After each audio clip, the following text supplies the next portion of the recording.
it feels like Africa sometimes has a force field around it, right? When you're outside the continent, you have no idea what's happening. And when you're on the continent, you're living and breathing and experiencing this life. And I've been privileged to be able to travel a bit across the continent, and everywhere is so different, you know? So I think that what's exciting is it's not about taking the biggest piece of the pie right now. It's about making the pie bigger. And so when you look at players like you had mentioned Spotify and Spotify for Podcasts earlier, it's reinforcing the fact that this is important. It's encouraging, because ultimately what matters to me, and you clearly did your research on me, is the creator remains the North Star, right? So whenever you hear me speak, it's about having those African creators taking up as much space as they possibly can, figuring out avenues for them to get paid, have them show up authentically the way that they want to, and create the solutions that they believe they need.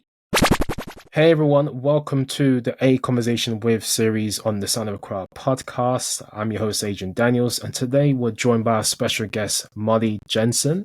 She's the CEO of Afripods. Afripods is a free pan-African podcast hosting platform building the largest library of African audio stories on the planet. They're currently based in Nairobi, Kenya, and they have the ability to categorize over 50 languages and with content from over 30 countries, including that from individual podcasters, radio stations, and media houses. Afripods is the home of African podcasting across the continent and within the diaspora. Molly, I'm excited to have you in the show. I've seen you pop on my radio from time to time, and I thought this makes sense for you to come on the show. How are you doing today? Thank you for having me, Adrian. I'm so glad to be sitting with your audience and having this conversation. It's a mouthful, so I don't even know what else you might want to ask me after that introduction, but I'm happy to jump into it. Absolutely, and this is why we're having this conversation, and I think I think this kind of conversation is due. Once again, you've been on my radio for quite some time. I've seen you doing great things. You've been on podcast movement, seeing you on Forbes Africa, seeing you pop up on other podcasts and news articles and magazines, etc. And I feel like the mission that we both have is quite aligned, and there's lots of overlaps. So I thought this would be a great time to bring you on the show. I think recently I was interviewed by one of the podcasters that actually uses Afripods. I think it's Tony Doe, and then he asked me to talk about what I thought about the future of podcasting on the continent and how I see podcasting currently in Africa. And I think you're more kind of like up to date with what's happening on the whole continent. So you have a better idea of what's going on the continent. So I thought it'd be a great idea to get you on the podcast. Let's go straight into the show. So first, let's go into what Afripods is all about. So just tell us what Afripods is and how can it benefit African podcasters and maybe other podcasters as well. Sure, I'm happy to jump right into it. So I think that when you look at the podcasting landscape right now in Africa, we're still in this infancy.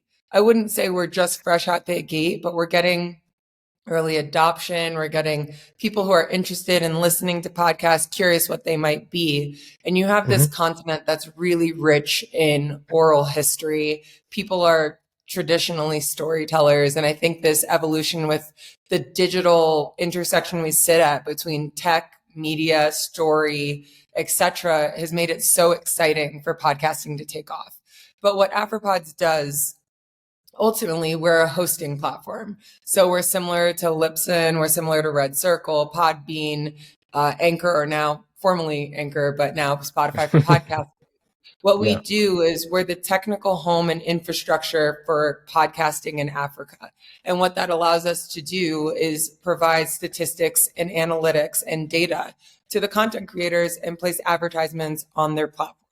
So your hosting solution ultimately allows you to monetize unless it's a host-read ad that you're dealing directly with a advertiser.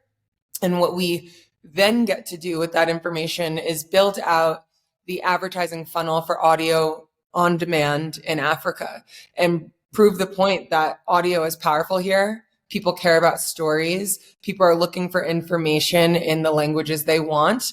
And those stories deserve to have advertising dollars attached to them especially as the fastest digital growing continent in the world, with one of the fastest growing digital mediums being podcasting. Absolutely, absolutely, and you guys have done a phenomenal job, getting podcasters and radio broadcasters on the platform. I'm aware you have the likes of Sincerely Accra, on the hosting platform, which is amazing because I know they're doing really really well in their space. And yeah, you're just doing a fantastic job in terms of giving African podcasters the opportunity to amplify their sounds. And then you did mention earlier on, like how you guys compare yourself to. I mean, you guys are podcast hosts, just like Podbean, Spotify for podcasters, Transistor, Castbox, etc. What is it about Afripods that should appeal to African podcasters rather than Spotify for podcasters, which is also a free hosting platform which people can also monetize and edit and on all the one platform essentially?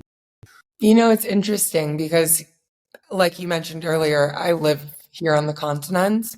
And what you see a lot of is that if you're not based here, if you're not engaging with the creators here, if you don't know what people want, you're building something for what you think Africans need. And I think something that we get to do is we get to talk to the creators and build exactly what they want. Of course, we make mistakes on the way. That's how we all grow. We all start Yeah. small and get bigger. But ultimately, this product is created for African creators at the core of it. And I think that because of this rich history, it's inevitable that podcasting is going to take up space here. I mean, radio has been so powerful from an accessibility standpoint, from an information standpoint. And when you look at podcast as democratized radio, you're giving people the opportunity to not only make money off of being themselves, but to take up space and tell stories that haven't been told before. So what Afripods does that's different is primarily focused on who our customer is. Our customer is African. That means that the customer in Malawi is as important as the customer in Kenya, which is as important as the customer in Burkina, that's as important as the customer in Egypt. And we're dealing with a much more vibrant and robust cultural landscape here. You have 54 countries, 1,500 plus languages, 1.4 billion people, I think is the most recent number, and a whole lot of information that's never been shared before. So the primary difference is the customer, because ultimately the experience of a host is pretty standard. We host your content, we distribute it to the listening solution. So your end listener who may listen on Spotify or may listen to Google Podcasts or may listen to Apple Podcasts, they don't know where you host your content, but you as the content creator know where you get your stats from and where you consider your technical home is. So that's what I would really say. We're focused on making sure that African creators can get paid, can take up space, and that their stories are just as valuable, if not more, in my opinion. Fantastic. I mean, you're right. I mean, African stories are highly valuable, and I think you mentioned on a panel that I saw you do on Podcasters Movement that right now Africa is trending. I mean, you've got Beyond the Return, the Year of Return. You've got Afrobeats. You've got all eyes on Africa right now in terms of all of the different types of content that we're putting out. And for podcasting to get that spotlight on content, I think is really really important. And I think what you guys are doing is great because you're actually listening to what the podcasters want on the continent, because their needs and their cultural nuances, their cultural differences are gonna be different to what the West is. And when you take that into account and you're building for them, it's going to create a unique platform. So I think there is a need for Afripods, rather than just having a Spotify for podcasters or other similar platforms, because at least they have someone that they can speak to and they can reach out to, and it's great that you're actually on the continent. It's not like you've set this up and you're working remotely from America or the US or whatever. It's like you're actually on the continent, which is fantastic. I definitely think that, the privilege of being here, it feels like Africa sometimes has a force field around it, right? When you're outside the continent, you have no idea what's happening. And when you're on the continent, you're living and breathing and experiencing this life. And I've been privileged to be able to travel a bit across the continent, and everywhere is so different, So I think that what's exciting is it's not about taking the biggest piece of the pie right now. It's about making the pie bigger. And so when you look at players like you had mentioned Spotify and Spotify for Podcasts earlier, it's reinforcing the fact that this is important. It's encouraging, because ultimately what matters to me, and you clearly did your research on me, is the creator remains the North Star, right? So whenever you hear me speak, it's about having those African creators taking up as much space as they possibly can, figuring out avenues for them to get paid, have them show up authentically the way that they want to, and create the solutions that they believe they need. But ultimately, podcasting is young, so we're all learning together. I would consider everyone who's working in the podcasting space or podcasting or even listening to podcasts that are coming out of Africa pioneers in the development of the industry. You know, like, this is a very exciting time. And I think that that quantum leap from step 1 to step 2 is going to be extremely significant here. I think it's possible that Africa becomes the largest podcasting market in the world, maybe not in terms of the dollars spent in advertising, but in terms of like the sheer number and the impact of it. It just feels like the opportunity is massive. And to echo the point that you have captured from my previous speaking at Podcast Movement, it's just such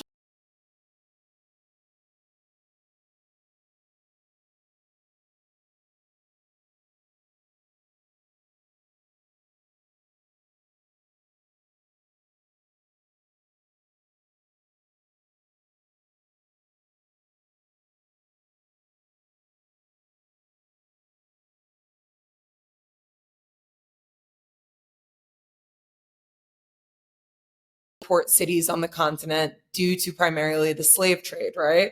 So when you look at something as successful as the Year of Return Initiative, as Afrochella, as Afro Nation, as, you know, Burna Boy selling out Madison Square Garden, or I think Wembley is coming up soon, or Elsa Majimbo coming out of TikTok, and all of these different platforms creating space for African creators, it's just exciting because you look at the largest Gen Z in the world is in Africa. We know that it's not the same economic structure that they may have in the Nordics or some of the more robust economies of the world. So when you look at this creator economy or this orange economy, you have an opportunity to help creators make money off of being themselves. Creators get to follow their dreams to potentially capture value. And that feels fundamentally important to me. And I look at the position that I'm in, and it allows me to continue to drive this vehicle with an incredible team to help creators take up space. And so I'm incredibly inspired by everyone I get to work with and speak with. And I take being an interviewee on a podcast seriously, because this is important. You know, this is important to you. This is important to me. This is important to the industry. And ultimately, we all have to help each other to grow together. Wow, that's amazing, amazing remarks, Molly. You're definitely flying the flag for Africa. I totally, resonate with everything that you've said.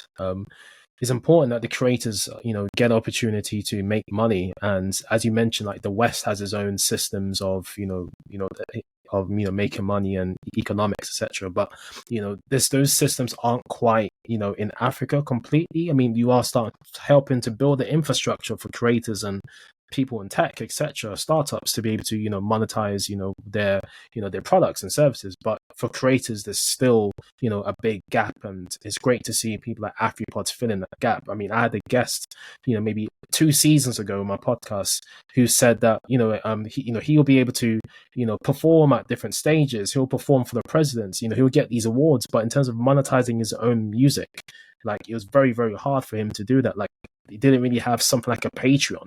So I think what Afripods is doing is really, really important, and I'm really, really inspired by what you're doing. So, well, we're all having problems, right? Like, I don't want it to come across as just this, it's ambitious, it's admirable, it's exciting, and the opportunity is for sure there, but it's 54 countries, 54 currencies, 54 inflation rates. I mean, there's coups happening. There's, what? The best way to put it is there is breaking news in Africa every single day. Mm. Every day there's breaking news on the continent.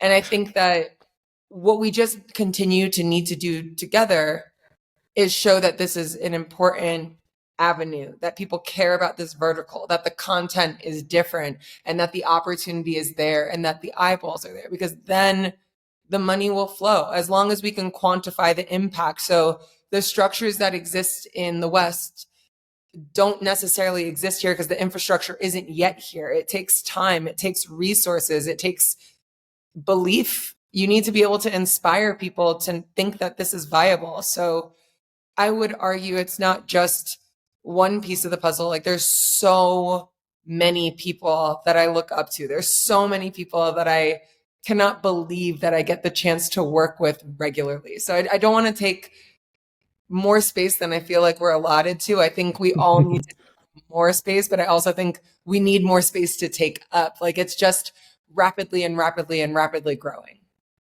It is, yeah, it is, and you're playing your role in all of this very, very well. I must say. All Thank right, you. so let's. You're welcome. All right, I'm enjoying this conversation, Molly. So let's talk about the conception of Afripods. I understand you are the CEO. Could you tell us about like what triggered the platform to be created? Like what led to the creation of Afripods? Very curious to know. Sure. So Afripods was conceptually created in the Nordics, and a lot of that is due to the fact that Acast, Pandora, Spotify all have headquarters there. So with a small investment, I stepped in as CEO about 2 years ago. And ultimately, with our team, we redeveloped a strategy that made sense for the continent as our team is based on the ground. So our headquarters are in Nairobi, but we have a footprint with people in Uganda, Rwanda, Tanzania, South Sudan, Sierra Leone, Ghana, Mm, and Nigeria. And it's important beautiful. to capture these other markets outside of the primary Nigeria, Kenya, and South Africa, which do have the most data on podcasting available right now. I think we need to understand what the audio behavior, the digital audio behavior is in Africa. So I stepped in 2 years ago, and we've been growing our team and testing different ideas and figuring out what it is that the creators and the listeners are telling us that they want and need. Now, obviously, as a smaller startup, we are limited in terms of resources. So we test, we fail, we pivot. And the people who have been riding with us since at least I stepped in, those are the beginning of our 100 true fans. Those are the people that tell us what's wrong. And the the first step at being good at something is being bad at it, right? The first step of being excellent is having people who will tell you when you're not good. And I think that we're at a place where I feel confident in the platform. We're building something that's not just good for Africa, but is truly at a global baseline standard that can compete, because the opportunity here, people are interested, right? Like, so many multinationals come to the continent and fail. And they fail because they just put this cookie cutter business on the ground and they believe it's going to work. And you even see that between countries in Africa, businesses picking up from one country, going to another, thinking that that model works. I definitely had a lot to learn about business acumen in Kenya. I definitely stepped in it in the beginning. I was raised in New York, and, it wasn't easy. And to think that you have to learn that 54 times, it's about empowering people on the ground to learn what you need. So now we do things like we get research studies done. We pay for our own proprietary research, like through a third party, to see what's actually happening with the behavior with these listeners.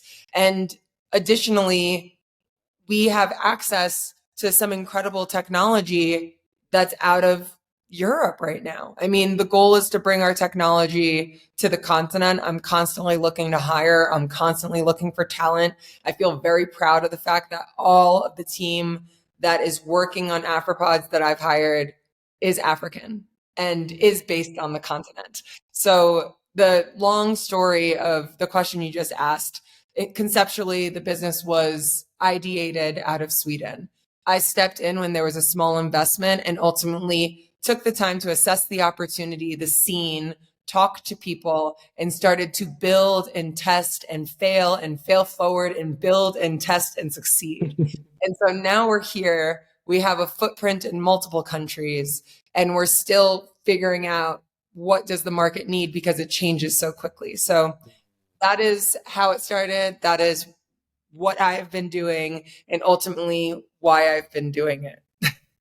Amazing, amazing. And I think it's quite interesting what you said, that, you're really paying a lot of attention to customers, to podcasters, just to see, what their needs are and what they are saying, because at the end of the day, your customers are going to teach you the best way to build your product. And the more you listen to them, the more you can keep, tweaking and, keep making those iterations so that you can have the best possible product. And I find it quite interesting that, a lot of these platforms like Acast, Spotify, like they all kind of originate from the Nordic area. I didn't actually know that. I thought it was just Spotify, but I didn't know that Acast is from the area as well. In Pandora, I believe, if I'm not mistaken. Very interesting. I mean, they do a great job with audio, right? Like, go to the path of least resistance. I think the goal of what Afripods is doing is obviously to remain African. The diaspora is incredibly valuable and important, but I think that when people look at the continent, they often look at Black people as a whole and figure out how can they monetize this customer base, and they end up looking outside of the continent because there's more disposable income to spend. And I think that that's a mistake.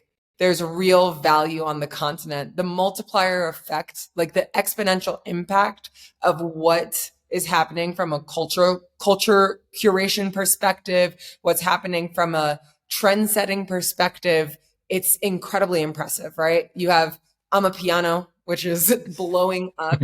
You have musicians like Rema, I think he had like the biggest YouTube ever or something like that.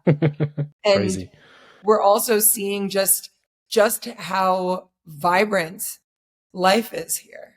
And it's really exciting. So that's a very long-winded answer to get to where we started, why, and what I'm doing. But I think they're all as important, honestly. So I'm sorry about that. No, that's okay. I think you're good. I mean, I think it's really important what you said, that, people that want to invest and build or deliver a product or service in Africa, they can't come in with their own way of thinking, that they have to adopt the culture and understand the way that Africans think, because it's different. Like you said, you went to Africa, and then you had to learn, kind of like how they think and how they operate, and then you've been able to kind of like, improve, based on that.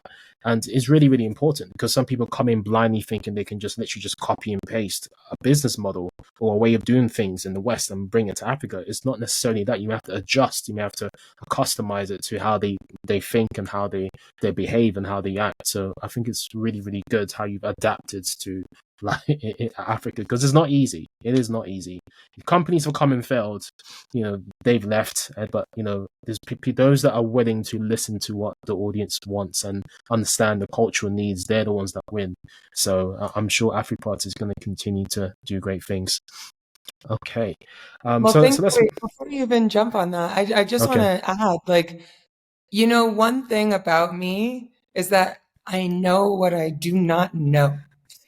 I am positive of what I do not know, and I look for that. And I think that if anyone tells you they know what's happening in the business of podcasting in Africa, they're not telling you the truth, because we're all growing. We're all building it. Nothing is concrete right now. We are all figuring it out.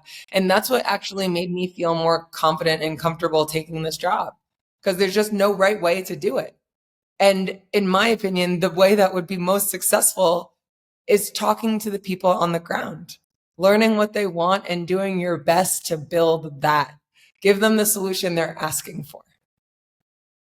I like that. I love it. Keeping it simple. You have to listen to your customers. They will tell you how to build the product the best, and you're doing a fantastic job. All right, let's keep this moving on. So, I mean, Afripods, of course, since you've come on, I've seen that the platform has actually, evolved. Talk us through like some of the features. So, like, I can see now that the platform, you can, you have the ability to, publish the various distributors. You can edit. It's more like a one-stop shop, and then the monetization as well. I mean, talk us through some of like the features of Afripods and what podcasters can do with it. Sure. So you kind of mentioned some of them, but once you create an account with Afripods, it's free and you can upload your content. We'll distribute it to the various listening solutions through the RSS that we generate if you're hosted with us. Additionally, if you want to submit your RSS, you can be part of the largest library of African stories on the planet, that mantra that we mentioned earlier. Some of the features that we've built is a editor, which we're very proud of, with multiple tracks to cut, fade in, fade out. That took quite a bit of time. Everything on our platform is native, so we've built it. It's not just plugged in. We also, from a monetization perspective, we're in beta, which means we're early. We're doing it selectively, or we're, getting our feet wet there. But there are lots of regulations. So we do have all of the infrastructure in place to place dynamic ads. So pre-rolls, mid-rolls, post-rolls. We've had that implemented for at least a year, if not longer, with one of the global leading solutions for that. And Wonderful. Additionally, we have our payments dashboard done from a UI perspective. We're working on the UX, which is basically just like, basically what I'm saying for the listeners here is that we have the dashboard, what we want it to look like with our tech team. Now it's about coding it so that we can implement it on our website. Now, the thing is, just because we have the ability to pay doesn't mean that it makes sense to pay everyone right now, primarily due to the fact that once creators can make money, they should be able to check how much money they're making. So it's a chicken and egg situation. We have the details. We have the partner who will be using to distribute payments across different rails to different countries in Africa. But until our dashboard is ready, we've been doing it on a very manual level, if needed, contingent on the relationship that's brought to the podcaster. Does that make sense? Yeah, that makes sense. Yeah, so you're slowly building out, you're slowly releasing it, as it continues we have all to the get pieces refined. right now. Yeah. It's just making sure that we're ready for like a massive rollout rather than just doing it in testing phases. Because like I mentioned, we are a startup, we are young. There are not barriers, but there are levels and tiers of, you need a certain amount of streams to receive this. You need to have this amount in the bank to take it out, which is pretty similar and standard across platforms. Yeah. But that's some of those features we have. We do have an app, but it's not currently as prioritized as our actual platform on the web. And we're constantly building and bug fixing and figuring out new solutions and identifying problems, frankly, people bring to us. So our feature list is pretty robust, but it's a lot of maintenance and upgrading the product to make sure that it matches not just the capabilities, but how it appears to the consumer. Brilliant. It sounds like a lot of the features that you would get from, a podcast host, maybe like a Buzzsprout or an Acast is already in the platform. It's just a matter of navigating the regulations and just making sure that it's fully ready for all of the podcasters before rolling it out. So I'm really excited to hear about that, Molly. I want to double tap on monetization because I think it's quite interesting how monetization especially for Africans, is working, or how it should work, because I'm trying to see this in two different ways. So you've got I'm looking at it from the perspective of also taking out the funds, like you don't really have like a PayPal or like a Stripe or you've got different payment platforms that operate in Africa, right? And then you've also got the ads, like in terms of monetization, I'm sure that's coming from advertising. Is that programmatic advertising? Is that where the monetization is going to come from? Yeah. So from the hosting side, if we're doing the pre-roll, mid-roll, post-roll, then it's programmatic, yes.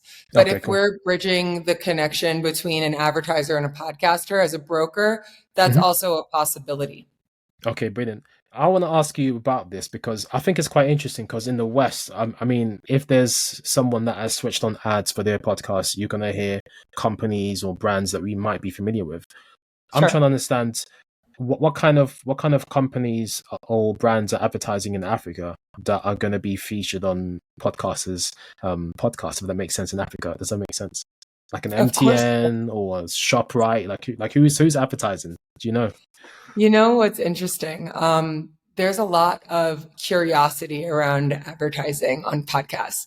And I say that because I literally went to lunch with the CEO of the largest ad agency in East Africa. And a Wonderful. lot of the questions you're getting from people are, how does it make sense for us? So what advertisers are doing right now, or at least what I have seen them do, is they're using their 10% discretionary budget that they don't necessarily have to show high returns on and testing it in new creative ways across creators in multiple sectors. So Mm. specifically here in Kenya, you'll see an alcohol sponsor like Tusker working directly with a content creator, or you'll Wow. see a insurance company working with a podcast here, or you'll see some of the more established podcasters who have built their own personal brands around it, working with some of these really globally respected organizations, whether it's the UN, whether it's the AU, whether it's the Gates Foundation. And you'll see podcasters, if I keep the scope fairly narrow, you'll see podcasters leverage their platform into new opportunities. So there was a podcaster that was able to speak on the TED stage, not TEDx, TED in Palm Springs. And Mm. she's part of the LGBTQIA plus Okay. community.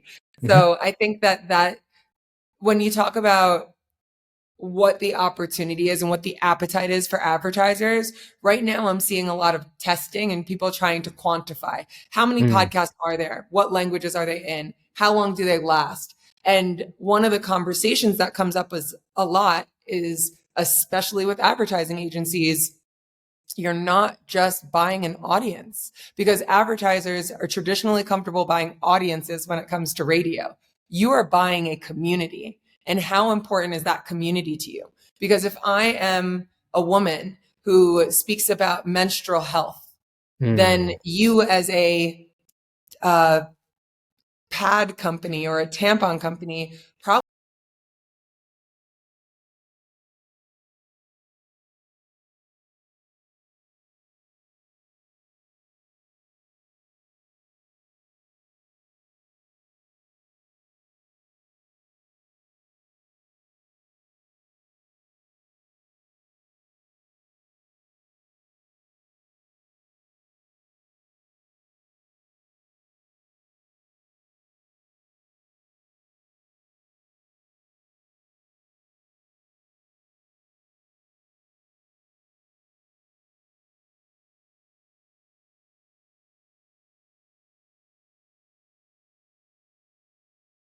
even Wazo, just based out of Semabox and Baraza here in Kenya, they announced that their platform will have a tip jar. So they're working on monetizing creators.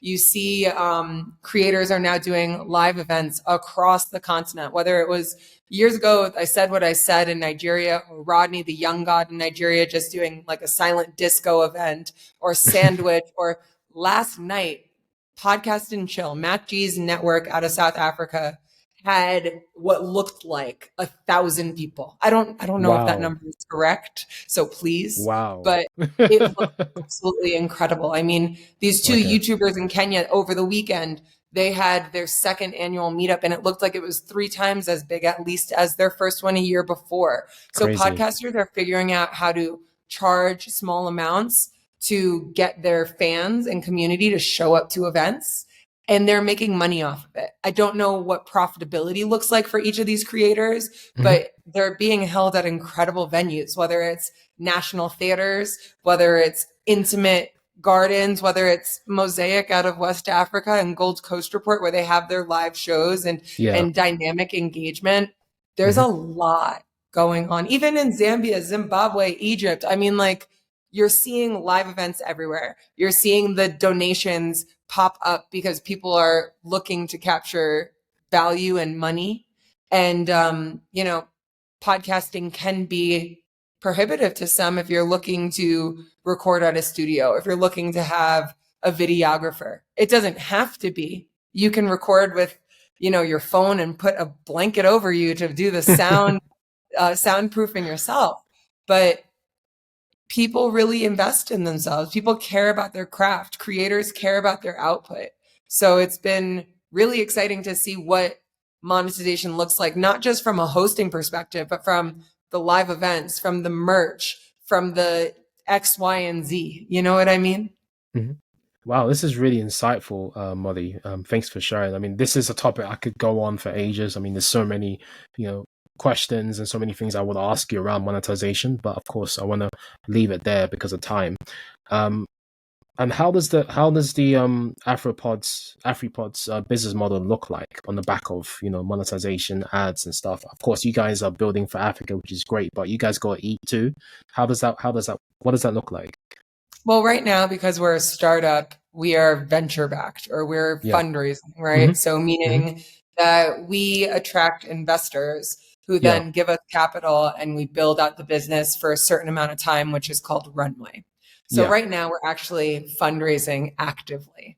From there, we're looking to get to the next phase. So there are some projects that are in stealth mode where we're looking to make announcements of the things that we've been working on and how they look. Additionally, constantly having tech improvement, being able to hire more talent, making sure that we're creating job opportunities on the ground, making sure that we're, doing the research and doing the work to make sure that we are making space for podcast creators specifically to feel valued. And I think that it's been really tough, obviously. It's not like the money grows on trees. It's a finite amount until you raise more. But what's been really encouraging is that we've been able to prove concept and build a business that's almost, if you leave now, you're missing the big opportunity, right? Like, look at what's happening here. And it's so validating to be featured on Apple Podcasts for Africa Month, or to speak to The Guardian, or have a feature in Forbes. And I mean, next month, depending on when this podcast comes out, but next month, there's going to be an announcement. And I was invited to be a co-editor-in-chief of a Pan-African magazine called TAP, The African Perspective. It's run by a Rwandan man. And it's a podcasting takeover. And my whole thing was, I want as much visibility as possible and representation as possible. So we have contributions from over 20 countries. We have a French section in French. We have multiple interviews with different podcasters. We have articles written. We have quotes, and everyone, I want to say over 97%, everyone is born and raised and lives on the continent. And I feel like if you look at this magazine, if you look at this piece of content, you are getting a real picture of what's happening in Africa. Because so often people are like, what's happening in Africa? And then you find out what's happening elsewhere. This will be the largest document of collected information and material of what is currently happening in the podcasting landscape, specifically from the mouths of these contributors, podcasters, editors, media companies. And I am so excited. And I made a really big stink about the fact that you get one photo of me and an editor's note, and that's it. Like, this people, it's by the people, and I am just a vessel to help get this as much visibility as possible from wherever it may be, whether it's in the diaspora, because that's where a big part of my network is, or it's across the continent, or it's in Europe. But I am so excited. You have no idea. I am so excited because I think that as new media, it's hard to feel validated until externally you either see money come in, or someone big doing it, or it gets some sort of backing. And to have all of these podcasters be able to say, I was featured in this magazine. Mind you, it's not my magazine. I'm just the guest editor in chief.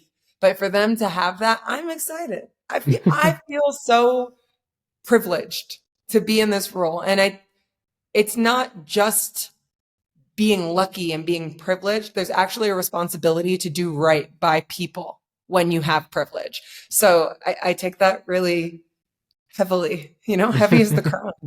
And I think everyone does, to be honest, in this industry. I think we're all opening doors for each other constantly. Yeah, absolutely. You guys are definitely opening doors, and I can definitely feel your passion, from this end about, how you feel about Africa and the industry, and where the industry can grow. And yeah, I understand. So you guys are VC backed. You've got some funding behind you. You're raising soon. You may not necessarily be at the stage of profitability yet, but I'm sure there's a clear path to profitability, because of the way things are going in Africa and the way things are moving. On this note, I mean, could you tell us how you see, as I know we're coming up on time, Molly, could you tell us how you see the future of podcasting in Africa, and how you feel about African creators, like what the potential is for podcasting? Sure. So my personal belief is that more is more. So I think we're going to see more podcasters, more podcast listeners, more podcasts available, more advertisers looking to get in the space, more podcasters making money, more live shows happening, more people selling merch, more people just aware that like education of what a podcast is becoming more common. And I think that we can feel very confident that that's growing at an exponential speed. So all of those things for sure, without a doubt, live shows are going to continue to be very successful on the continent. They have blown up this last year and in a very significant way. I think we're going to see more articles about what is happening in the business of podcasting. And ultimately, what I hope is that we see more research on it, right? So Edison did 2 reports out of South Africa. I think it was called Sound of Ear, but I could be mistaken. It was an audio research survey done in 2019 and 2022 in South Africa. Africa Podfest has done research out of Kenya, Nigeria, and South Africa for a couple of years now with the support of Baraza Media Lab. I mentioned we do our own proprietary research as a tech company. You see a gentleman called Tony Doe out of Nigeria does Nigerian podcast listening habits. I think we're going to see more of that consistently. And I think ultimately we're all in this car together, right? We've all jumped off the cliff trying to figure out how to drive a car. True. And I think that we're going to see where the most viable avenues of opportunity are and figure out creative ways to work on those things together, especially with these big dogs in the game like Spotify. I mean, it is like reassuring for the creator to know that these big multinationals want to be here too. We all know something special is happening on the continent, and I think we all are just trying to figure out the best way to do it. Absolutely. So I think what I'm getting is that, we are building our own, podcasting industry in Africa, and it's only going to get bigger and better. And yeah, it is good that, the likes of Spotify, are trying to support, some creators on the continent. I think they did some stuff with Sincerely Accra, which is great. And hopefully we see more of that because, we need them as well, as much as, we need to build our own, because of course these guys are like the main, some of the main driving forces behind podcasting. Just before we close, I want the audience to get to know a little bit more about Molly. So tell us about you, Molly, a little bit. I know off air we talked about how I discovered that you're Ghanaian, which is great because it's the Sound of Accra podcast. So tell us a little bit about you, your background, and you kind of what led you to going into Afripods. Sure. So like you mentioned, my mother is from Ghana. She's Ewe, so from the Volta region. My dad is from the States, but mostly Scandinavian. So that's how you get that name. I've been in Kenya for like 4 years now, about 4 years, I want to say. Things about me that maybe everyone doesn't know. I'll give you a good one. Exclusive. I was a goalkeeper, college, Division I goalkeeper. I support Manchester United. And No for way. 3 seasons, I went to United. Yeah. I went to Manchester United Soccer School as the goalkeeper academy 3 years in Uttoxeter, England for 3 summers in a row. No way. Did. Crazy. Did. No way. I was there when like the Oblivion came out during Alton Towers. You remember that? Yeah. I love that ride. I was very young when I first rode on it with my uncle. What else? I'm the eldest grandchild on my African side, which means I have a lot of responsibility. I was born on Sunday. I think I might be God's favorite for those listening. Um, what else? I love Pilates. I'm so focused on self-care, Mhm. neuroscience, the brain.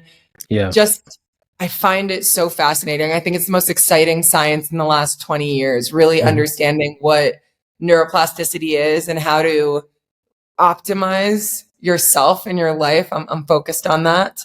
I'm not a big drinker. I don't really drink at all. What Mhm. else? I'm quite tall. So I'm 6 feet tall. Wow. And I played violin for 9 years. So those are a Wow. couple of things that maybe most people wouldn't know about me. Wow. Violin. You played violin for 9 years, goalkeeper. Wow. Like this is mind blowing. I guess you just never know. You can never judge a book by its cover until you actually get to know the person. But these are all exciting qualities that you have, Molly. Thanks for sharing. Um, yeah, this has been great conversation, Molly. I want us to close out with some final thoughts. So could you maybe share with the listeners, maybe there's a listener who wants to maybe launch their own startup, or maybe they want to join Afripods, or maybe they want to become a podcaster and amplify their African voice. What words of advice would you have for them?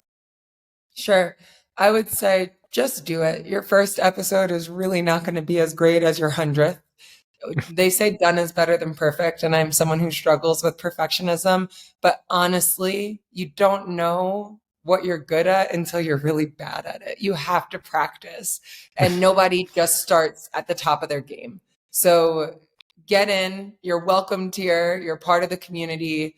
There's so many resources to tap into. Look for people who are doing what you're doing, but better. Look for people who are doing what you're doing the way you want to. Look to connect with people, to celebrate wins and figure out solutions to problems, and ultimately take up space, because we need your voice and nobody can do it the way that you do it. Wonderful. What a wonderful way to end the show. Molly, I've really enjoyed having you here. Do you have any announcements, and could you tell everyone where they can find AfriPods and connect with you guys? I will have all of the links in the podcast, YouTube description, wherever you guys are listening or watching this episode on. Okay. So, special announcements outside of the magazine. That one is a big one.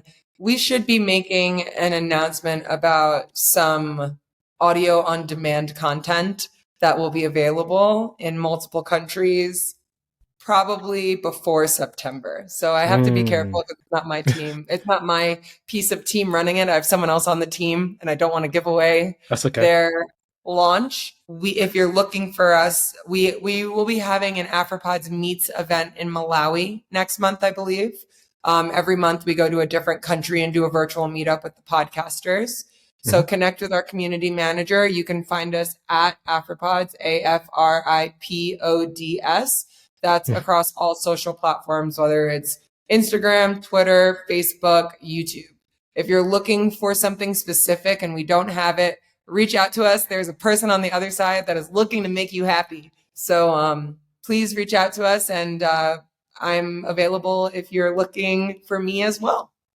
Excellent. Well, thank you, Molly. Thanks for sharing all of those nuggets and for sharing those links. We will have everything in the podcast player or the YouTube player, wherever you guys are watching and listening to this podcast on. I'll also share that meetup with one of the African podcaster communities that I'm in as well, because I think there's quite a few people in there that's from Kenya. So really, really good stuff. Molly, it's been great having you on the show. Thanks for coming on the Sound of Accra podcast. Adrian, it's been my pleasure. And to your listeners, thank you for giving me a little piece of your day. I don't take it for granted, and I'm honored to be part of the Sounds of Accra community and library. Thank you, guys. Pleasure. You're welcome, Money. This conversation was overdue. All right, guys. Until the next episode of the A Conversation with series. See you next time.